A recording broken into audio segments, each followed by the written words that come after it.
Appuntamento meteo di sabato 8 agosto, condizioni invariate nel fine settimana con giornate calde e soleggiate in costa e fenomeni di instabilità pomeridiana nelle aree interne, disagio fisiologico per caldo crescente in vista di una nuova impennata termica attesa nel corso della prossima settimana. Oggi mattinata soleggiata, nel pomeriggio ancora tempo sereno con qualche sconfinamento temporalesco lungo le vallate del profondo entroterra imperiese e sulle vallate interne del genovese orientale. I cieli saranno sereni e velati sui restanti settori. Venti a regime di brezza dai quadranti settentrionali in prima mattinata e in tarda serata dai quadranti meridionali nel corso delle ore diurne sottocosta.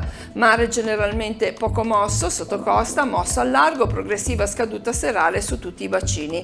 Le temperature sono in aumento nella mattinata sui versanti marittimi da ponente a levante e nel primo pomeriggio sui valori massimi. Le previsioni per la giornata di domenica 9 agosto. Cieli sereni o poco nuvolosi sui settori costieri per l'intero periodo, nuvolosità irregolare nelle aree interne accompagnata da fenomeni convettivi nelle ore pomeridiane in sconfinamento serale in Val Bormida, più generalmente sui versanti padani occidentali. I venti saranno a regime di brezza dai quadranti settentrionali in prima mattinata e in tarda serata e dai quadranti meridionali nel corso delle ore diurne sottocosta. Mare quasi calmo poco mosso, temperature in lieve aumento nelle vallate cittadine stazionarie altrove.